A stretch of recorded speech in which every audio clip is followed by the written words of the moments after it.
Welcome to Get Rich Education. I'm your host, Keith Weinhold. Some segments of the real estate market are in real trouble inside the pandemic. Others are substantially better off. Which are which? With some things that you've never thought about before. Fed Chairman Jerome Powell comes out and says it. We print money out of thin air. We are going to listen to him tell us that. Then the geography of real estate today on Get Rich Education. The people that our listeners can't stop talking about are Ridge Lending Group and MLS 42056. They provided you with more loans than anyone. It's where I got my last few loans, and they finance single-family income property up to four-plexes. They're the number one lender for both beginners and veterans. Start your pre-qualification, chat with President Chaley Ridge personally, and you'll end up with your custom plan for expanding your cash flowing portfolio. Start at ridgelendinggroup.com. You're listening to the show that has created more financial freedom than nearly any show in the world. This is Get Rich Education.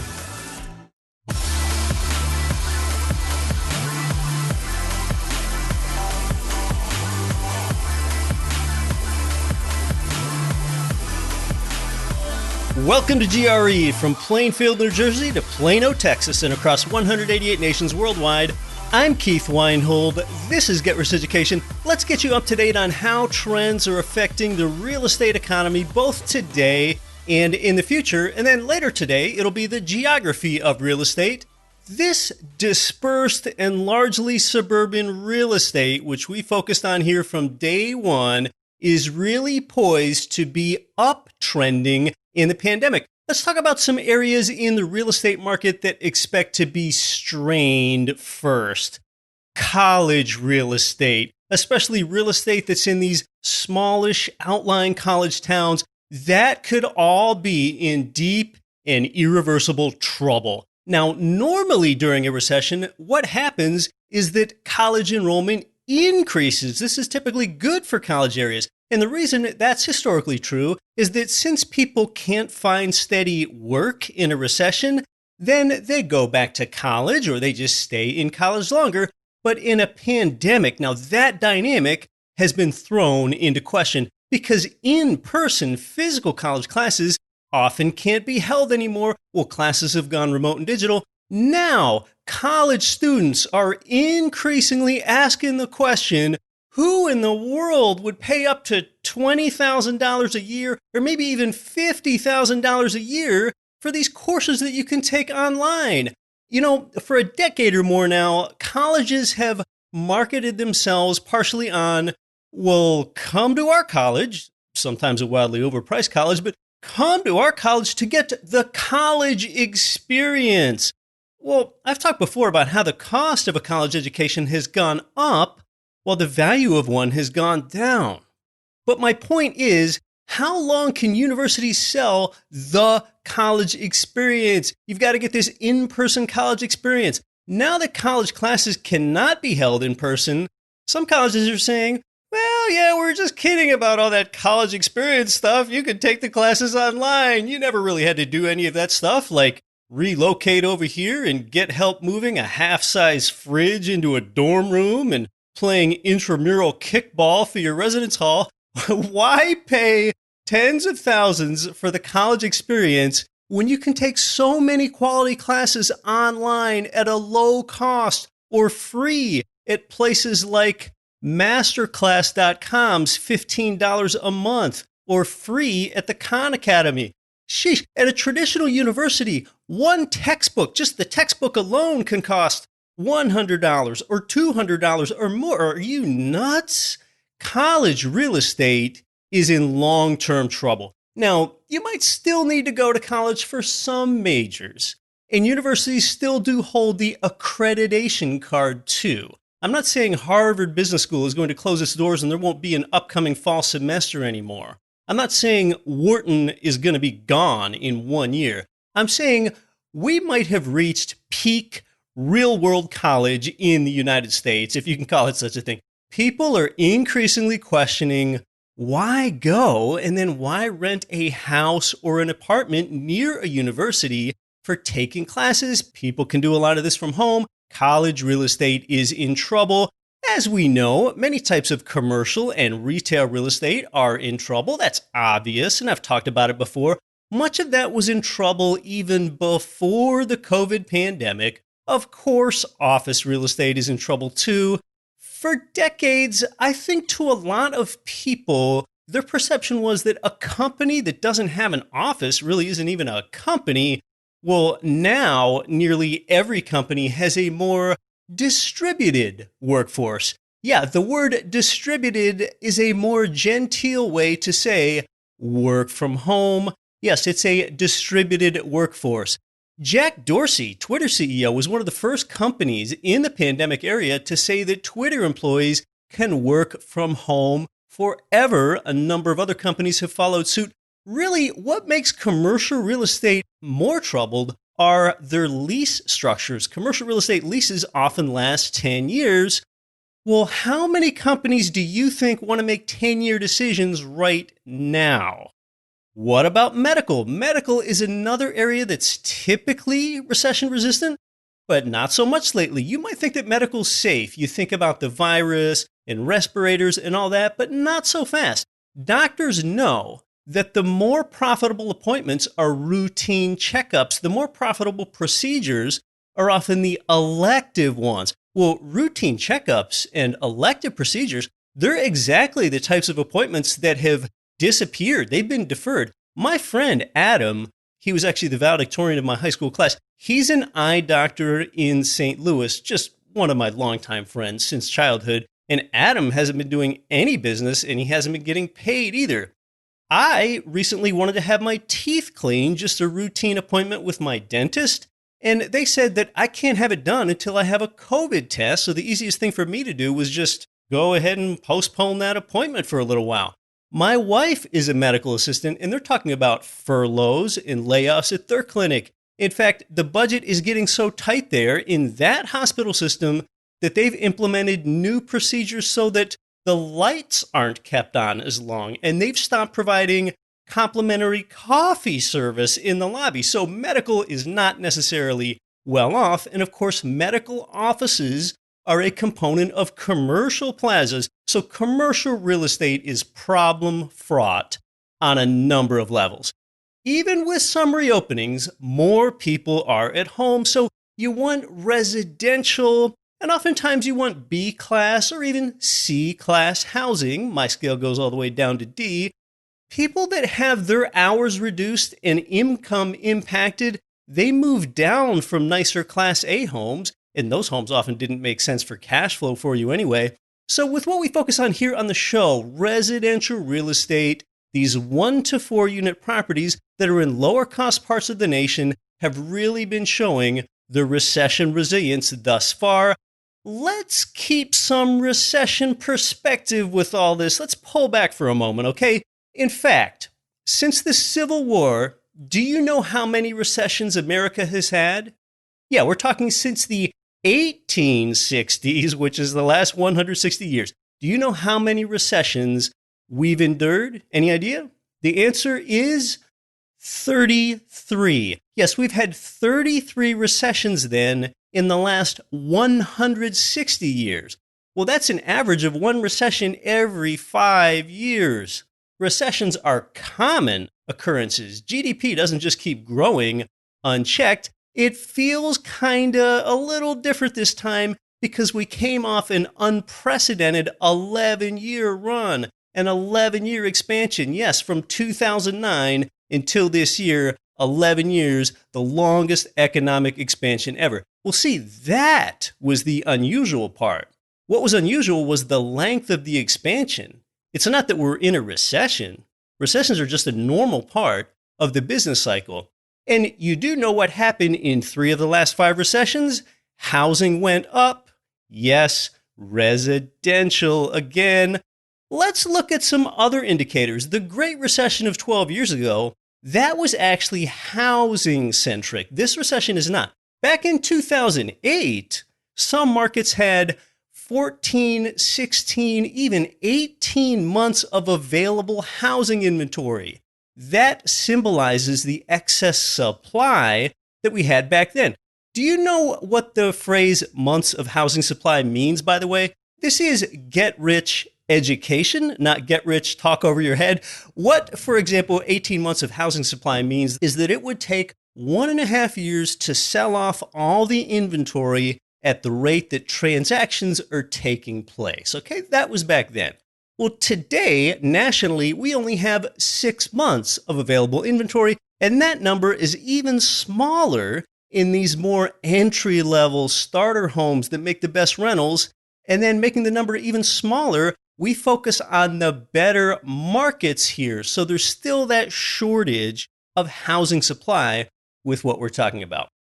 Now, a couple months ago, the CARES Act was enacted. I did a number of informative shows where we talked about how you make sure that the tenant pays you the rent and eviction moratoriums, and we discussed loan forbearance and tighter bank lending guidelines. I let you know then that more changes would be coming. One notable change is to mortgage loan forbearance. This is generally good news.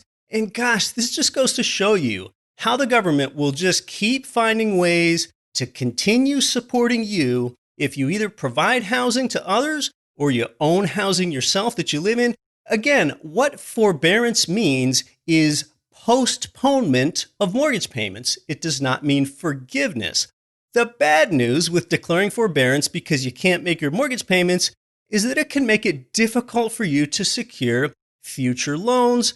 Some good news is that later, Fannie Mae and Freddie Mac clarified that their borrowers may defer all missed payments until the end of their loan, which will usually be decades or at least years. Fannie and Freddie will now allow borrowers who went into COVID-19 forbearance to refinance their loan, or you can buy a new home with the support of these government-sponsored enterprises as long as you've made only 3 straight months of payments after your forbearance ends. That's better news. That's different from the previous thinking that a borrower may not be able to get another Fannie Freddie mortgage for as many as 12 months after they exit forbearance. That number is now down to 3 months.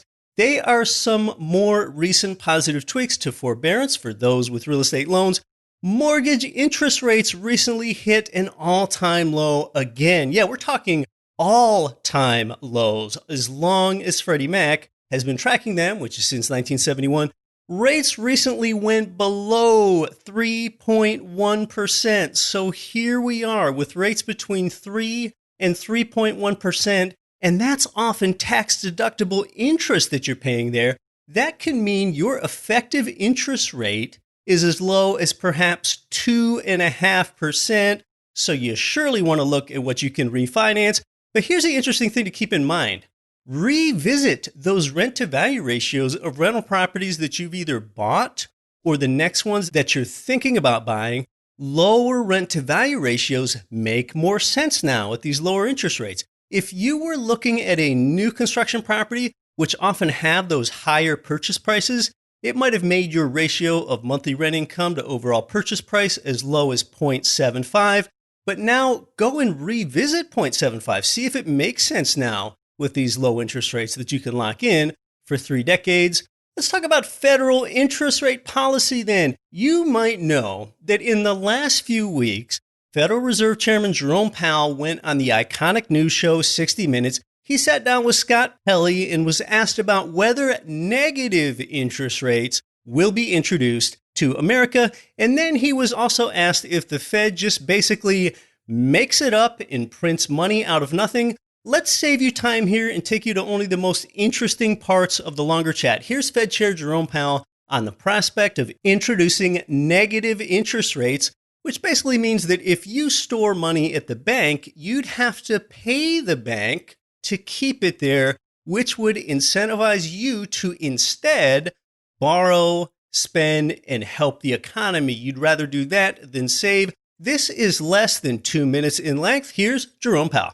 I continue to think, and my colleagues on the Federal Open Market Committee continue to think, that negative interest rates is probably not an appropriate or useful policy for us here in the United States. And why not? The president seems to think it would help. The evidence on whether it helps is quite mixed. The issue is people would be depositing money in the bank and that money would be shrinking. They'd be paying interest to put their money in the bank. So It's not a particularly popular policy, as you can imagine.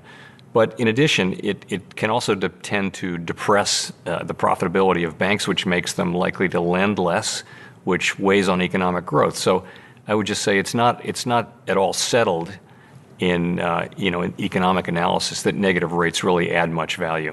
I think the idea of negative interest rates is something that a lot of people have a difficult time getting their head around. Would you explain it to me? Well, rather than being paid interest on your cash, you pay interest to the bank. If you borrow money, they pay you to borrow money, and if you lend them money by putting it in a bank, then they pay you money. So the banks would pay people to borrow money, essentially.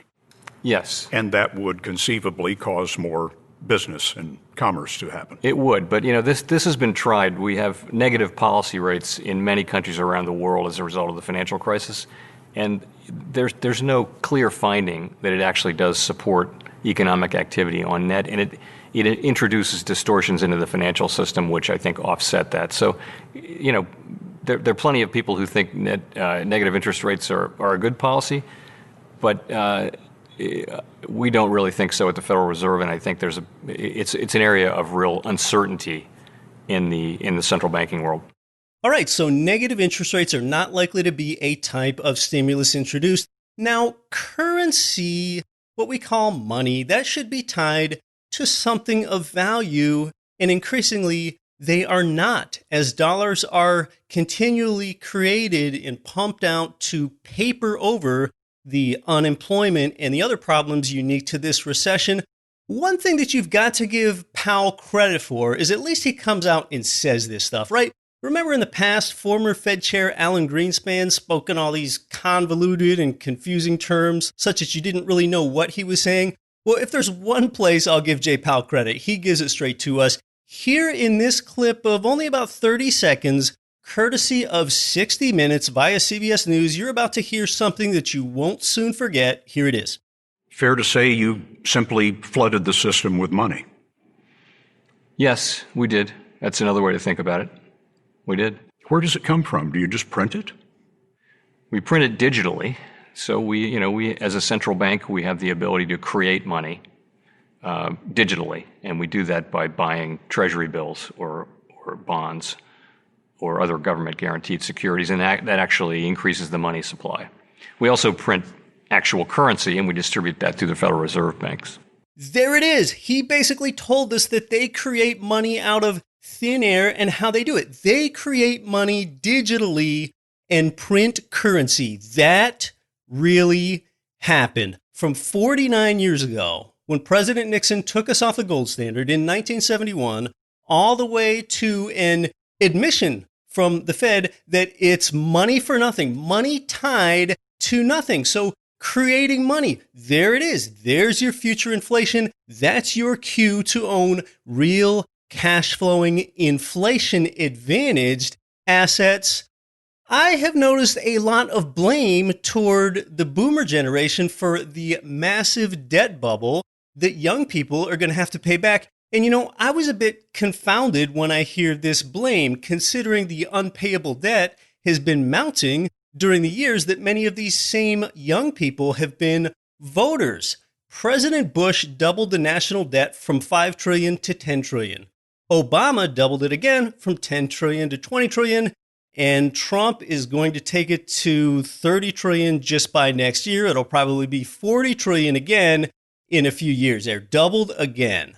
Some people seem to be demanding more government-paid services, but yet at the same time, those are the same people that are angry at the mounting debt, and that does not make a lot of sense to me.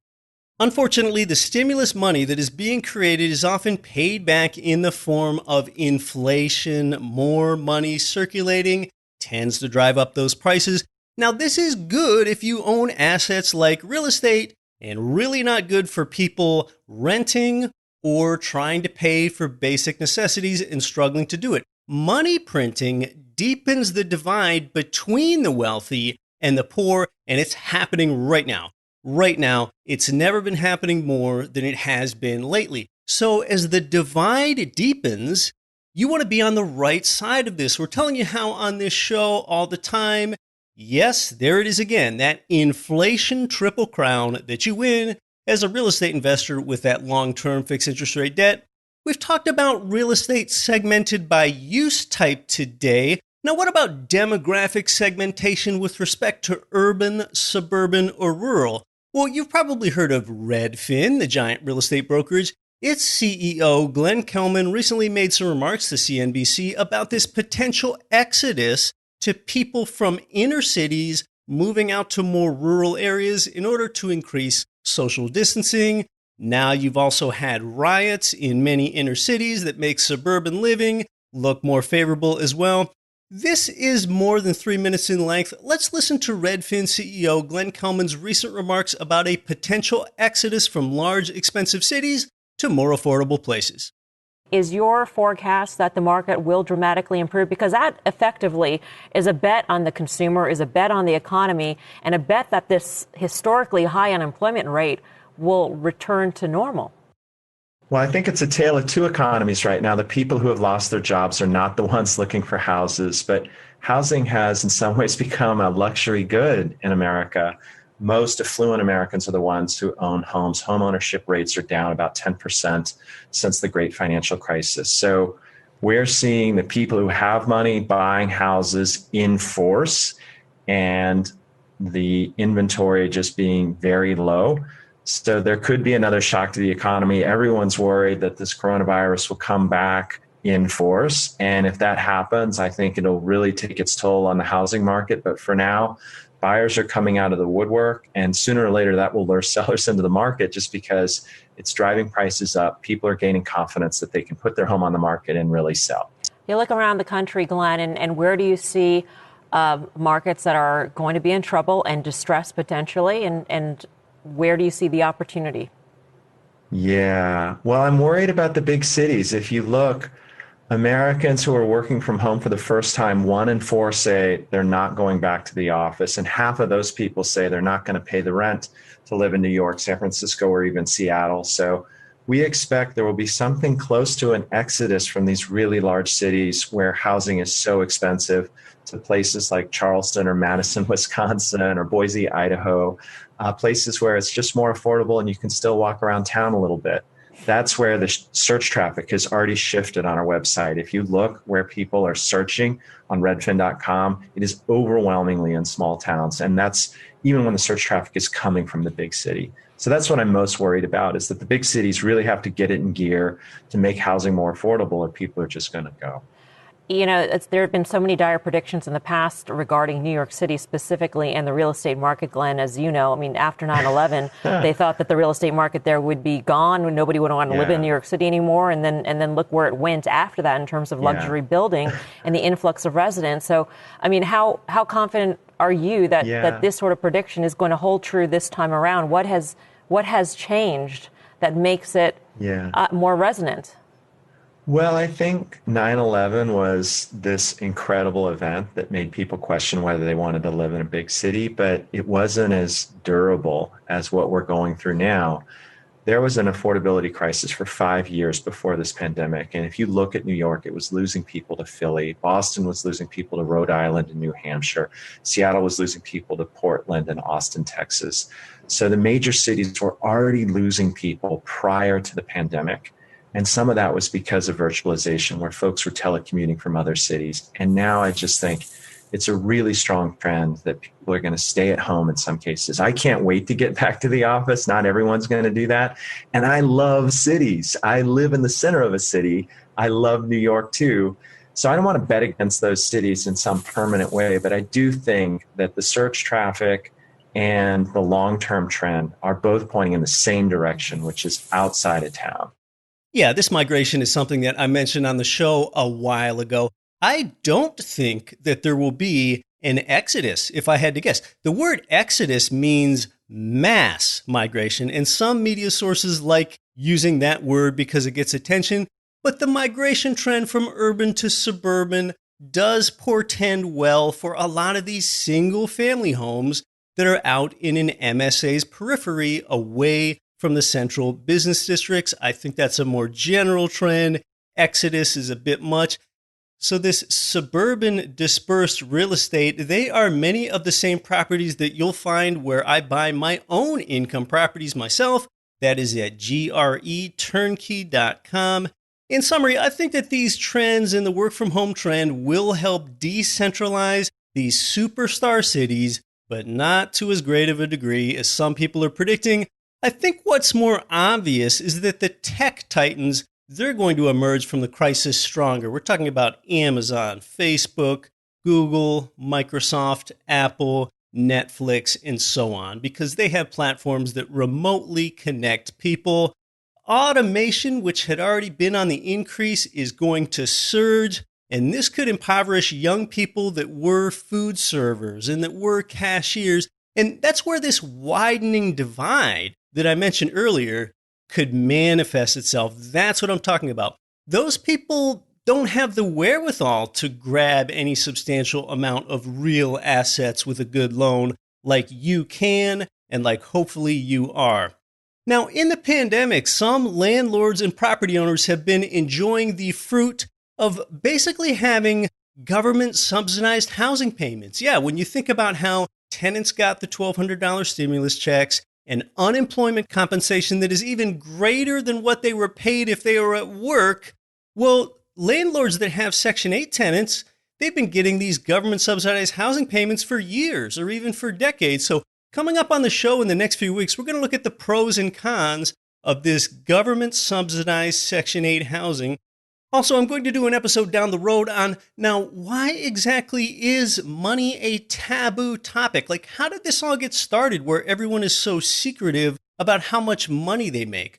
Why exactly is talking about money that way taboo? So we're going to look at that. We're going to look at some cultures about where talking about money in those cultures is not a taboo topic. It's openly discussed about how much money you make. Also down the road, for only the second or perhaps third time in Get Rich Education history, we're going to have a member of Generation Z here on the show. Yes, that's a generation younger than the millennials. I've seen some people refer to this generation, born after about 1996, as the Zoomer generation. Well, you must be wondering, what can you possibly learn about real estate investing and wealth mindset from a 24-year-old? You're going to see, and I think you're really going to be surprised. Much, much more great stuff coming up in future Get Rich Education episodes here, including revisiting investing in real estate on the debt side. That is a nice, clean 8 to 10% return paid to you in cash where you're the bank and you provide a loan in first lien position with real estate as your collateral. What are the pros and cons there? Later on the show today, I'm going to talk about the geography of real estate. One of my degrees is in geography. It's actually a pretty easy major that I had, but it's just what interested me in college. Geography and real estate are both about location, location, location. So why haven't I talked about this more before? Well, I will in just a few minutes here.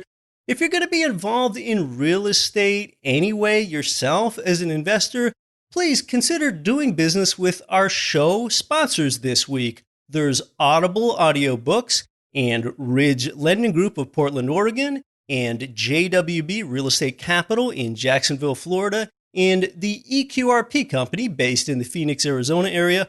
Ridge Lending Group specializes in investment property loans of 1 to 4 unit properties, so they know just what you need. It's where I did my last few loans. Get started at ridgelendinggroup.com.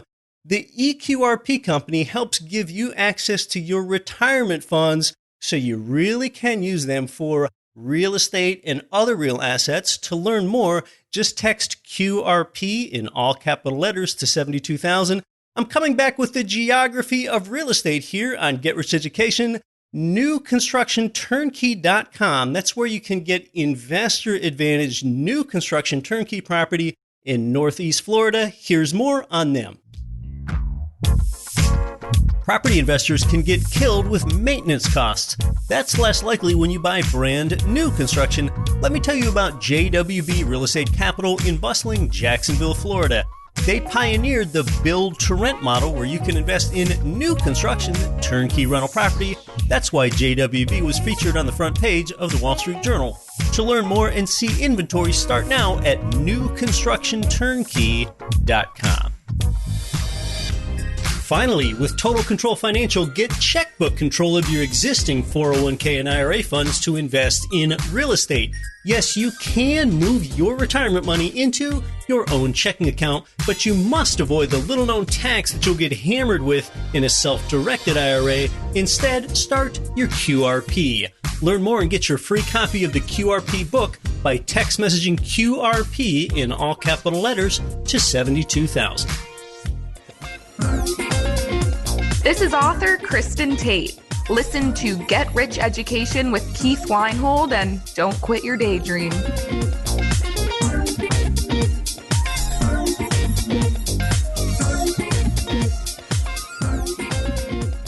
Welcome back to Get Rich Education. I'm your host, Keith Weinhold. Let's talk about the geography of real estate. Now, this is nowhere near a comprehensive geography of real estate. In fact, I'm going to skip around the United States map real quick here, but I really want to do this through the lens of clearing up misconceptions that a lot of people have about large-scale places, entire U.S. cities and states. So yes, then really large pieces of real estate. The definition of geography is the arrangement of places and physical features and human activity, including populations, resources, land use, and industry. That's what geography is. Yes, geography might be seen as a somewhat distant relative of real estate, but they both center around location. We're going to focus on the United States geography because I live in the United States and because most of the best real estate deals are here. But with a nod to the globe, first, I will ask you one world geography trivia question before we discuss U.S. geography. What is the world's most populated island? Yep, that's it. What island has more people living on it than any other island in the world? Your mind might shoot straight to Japan because of Tokyo, but it is not any one of the Japanese islands. It's not Great Britain. If you're wondering whether we're considering Australia an island continent or not, well, it doesn't matter because Australia isn't even close to the world's most populated island. Because, in fact, the world's most populated island has 6 times as many people on it as Australia has, even though this most populated island is less than 2% the size of Australia. Also, this world's most populated island contains one of the world's mega cities, one of the 5 or 10 largest cities in the world on this island. What is the world's most populated island? I'll answer that trivia question for you at the end of the episode to give you some time to chew on that.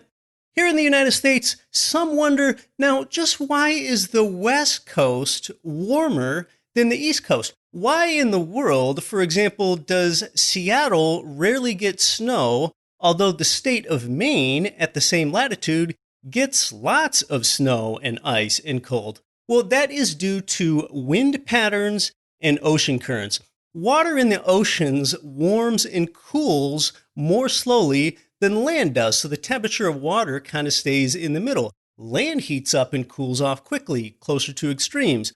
Because winds generally blow from west to east, the wind blows over the ocean, which stays at that moderate temperature. So when wind blows over the Pacific, it stays at that moderate temperature, blowing onto the West Coast and therefore keeping the West Coast warm in winter. Wind blows west to east over the eastern United States also, and that wind was blowing over land, which heats and cools faster. That is why West Coast temperatures are not exactly warmer than the East Coast, but rather more moderated. They're milder in winter, but not too hot in summer. Just take a look at Disney properties. Disneyland, which is in Anaheim, California, is at 34 degrees north latitude. But if the East Coast Disney World, were at that same latitude, that would place it in Atlanta, Georgia, or Columbia, South Carolina. It can get cold and sometimes snow in those places. So that's why Disneyland in the eastern U.S. would need to be further south, and therefore it is. It's in Orlando. Coastal Southern California has a climate zone considered Mediterranean. It doesn't get too hot or too cold. However, this does not translate into an area where the best long-term rental deals are, because if it's too desirable to live in, say, San Diego, California for the Mediterranean climate, real estate prices are too high for your numbers to work. They're too high proportionally to your low rent amount. Land areas close to water bodies are known as maritime areas. Land areas far from water bodies are known as continental areas. Then areas with a high degree of continentality, take Kansas City or Denver, which are far from large water bodies, therefore have big temperature swings seasonally. Both cities are far from those maritime moderating effects. While we're talking about maritime effects, let's talk about some cities that people think are on coasts, but are in fact not on coasts, though they might be close. None of these cities are on coasts. Washington, D.C., Philadelphia, New Orleans, Houston, Orlando, Sacramento, and Portland. They're each a little ways inland. Then there are the U.S. cities that are on the Great Lakes. The Great Lakes freeze in the winter, though they can provide a small degree of this maritime influence in moderating cities' temperatures. Toronto, Ontario is on Lake Ontario. Buffalo and Cleveland are both on Lake Erie. Chicago and Milwaukee are both on Lake Michigan. Detroit is not quite on a Great Lake, and it is right next to the Canadian border. Property taxes by state are important to look at because after your rent-to-value ratio, property taxes and interest rates, they are the next two most important factors in your profitability. The northeastern states have high property tax rates. Pennsylvania is not so high, but New Jersey, New York, and all of the New England states have high property tax rates. Washington, D.C. does too. Other states with high property tax rates are Illinois, Nebraska, Texas, and Wyoming. And notice that I'm not talking about overall state tax burdens here, just the property tax. And I've named about the dozen or so states there with the highest tax rates.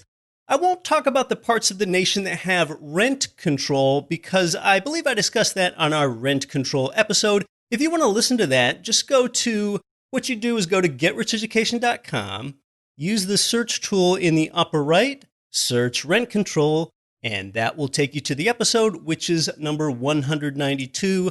I also discussed there why rent control does not work and actually has a history of hurting the very people that it was intended to help.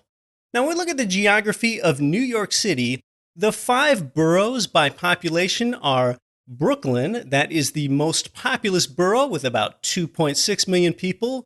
Next is Queens with 2.3 million, Manhattan with 1.6. Then we've got the Bronx with 1.4, and finally Staten Island with about 500,000 people. Brooklyn and Queens, which are the 2 most populous boroughs, are both on Long Island. And Long Island, by the way, is America's most populated island. Remember, our trivia question that you're chewing on is what is the world's most populated island? Manhattan is on its own island. Staten Island is its own island. And the Bronx is the only New York City borough on the United States mainland. Now, on Long Island, you might hear about the wealthier set of people, real estate investors and Wall Street bankers from New York City, as having a second home or a vacation home in the Hamptons. The Hamptons is an area away from New York City. New York City is on western Long Island and areas west of there. The Hamptons is the treed and manicured getaway on the eastern side of Long Island, and it's given that name, the Hamptons, because some of the communities there are named West Hampton, Bridgehampton, East Hampton, and Southampton. New York City is one city where you'll find real estate air rights. Air rights mean that you own property in the space above the Earth's surface. Generally speaking, owning or renting land or a building includes the right to use and develop the space above the land without interference by others. Sometimes in New York City, you'll have a tall building that juts out over the top, protruding over a portion of a shorter building, meaning that the taller building has some of the air rights over the shorter one. We're talking about the geography of real estate here as a segment of Get Rich Education, episode 296. Near the center of America, the vast Mississippi River system, which is the largest, that overlays the breadbasket of the nation, the agricultural belt. This advantage of having a vast river system that even has navigable tributaries is that it only costs about 1/12 as much to ship or barge goods over water as it does to move them over land. Now, for example, even Sioux City, Iowa, which is on the Missouri River, a tributary of the Mississippi, that has good navigability all the way down to the confluence, which is in St. Louis, a distance of about 750 miles. The Mississippi River is a valuable water highway. Now, some American cities are sinking. Yeah, that's a real estate problem. New Orleans, Houston, Virginia Beach, and Miami are all suffering different rates of sinking. Areas of California's Central Valley are also sinking. Parts of New Orleans and Houston are sinking, yes, subsiding down into the ground at a rate of 2 inches per year. The geography of credit scores is pretty interesting. Yes, consumer FICO scores. The lowest credit scores are in many of the southern and southeastern states. This might seem paradoxical because many of these same states are the best ones for you for owning rental property. That is because low credit scores often prevent people from buying a home, and instead they become a renter.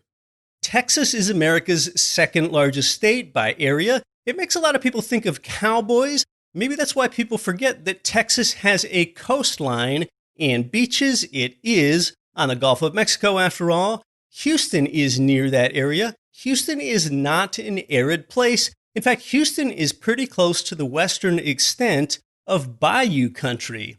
Dallas is prairie. The prairie extends from there up into the Great Plains. Prairies are enormous stretches of flat grassland with moderate temperatures, moderate rainfall, and few trees. When people talk about the prairie, what they're usually referring to are the golden, wheat-covered lands in the middle of North America.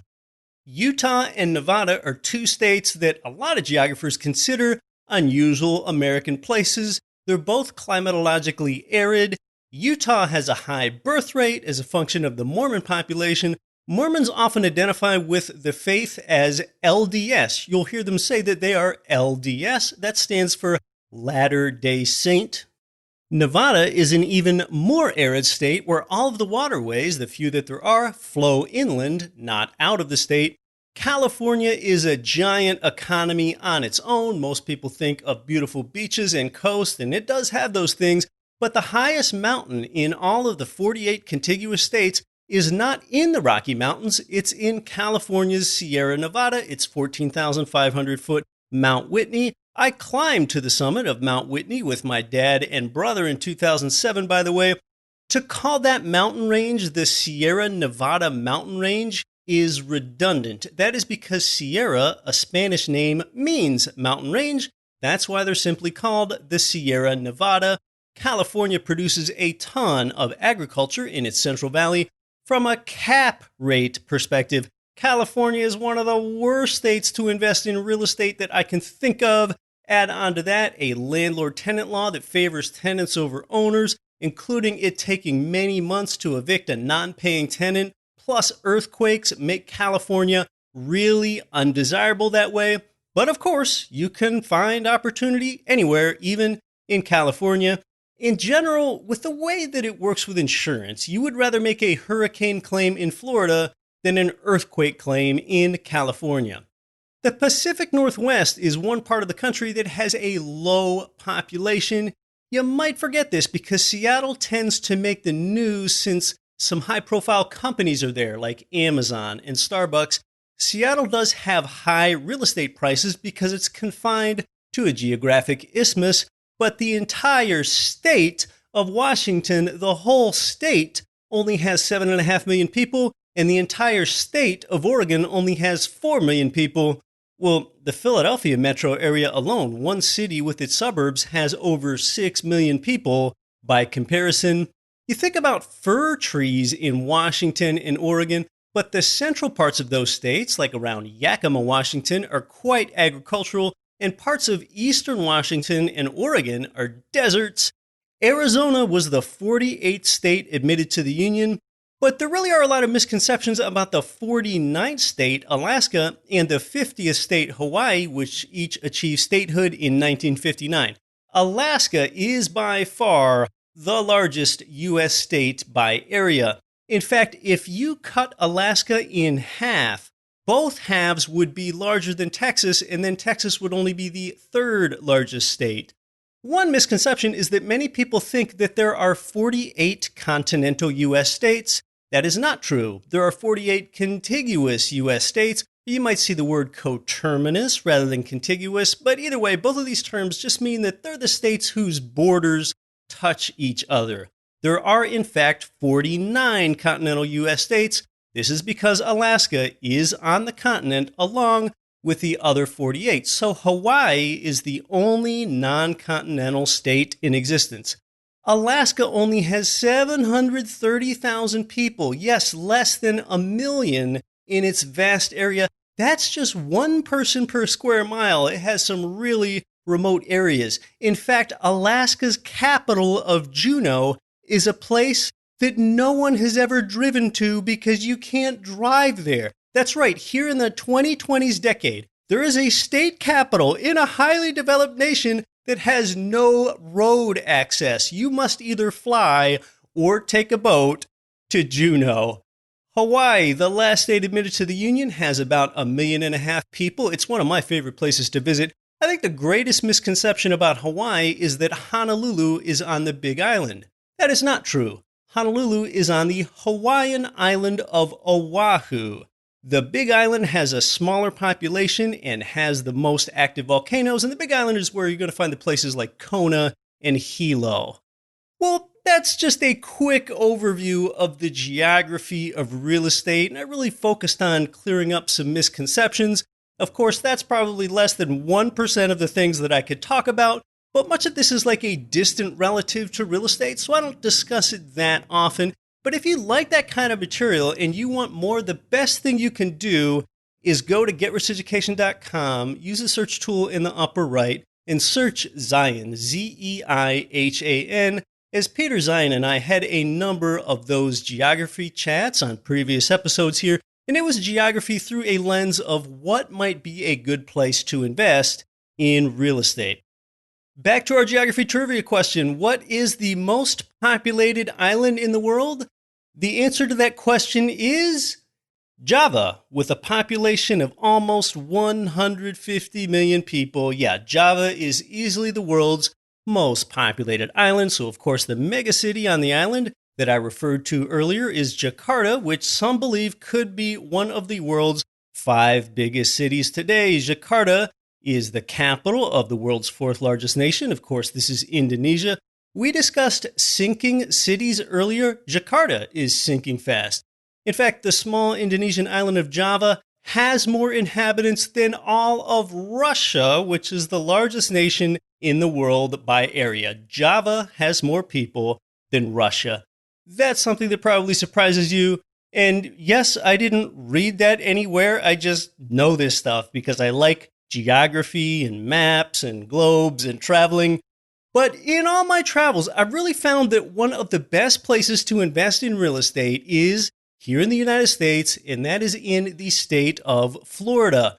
Rent-to-value ratios work, property tax rates are sensible, and the cost of your homeowner's insurance for a lot of these new construction Florida properties is really low because they build the homes to really stringent standards in these places where the numbers work, like Orlando and Jacksonville and Tampa.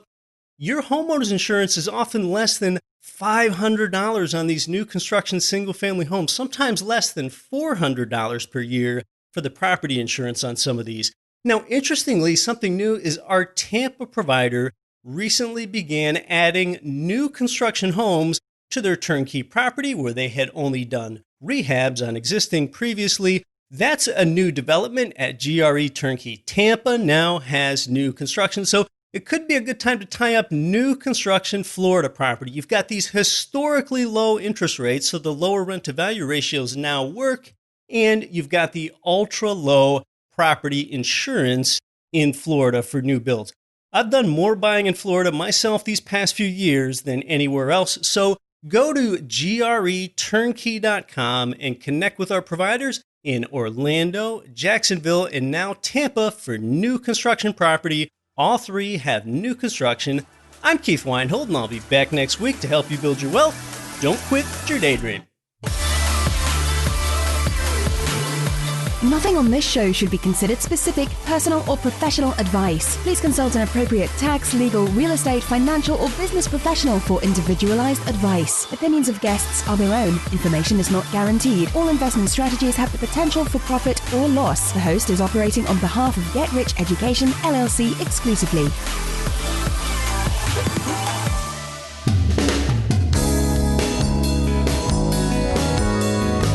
The preceding program was brought to you by your home for wealth building, GetRichEducation.com.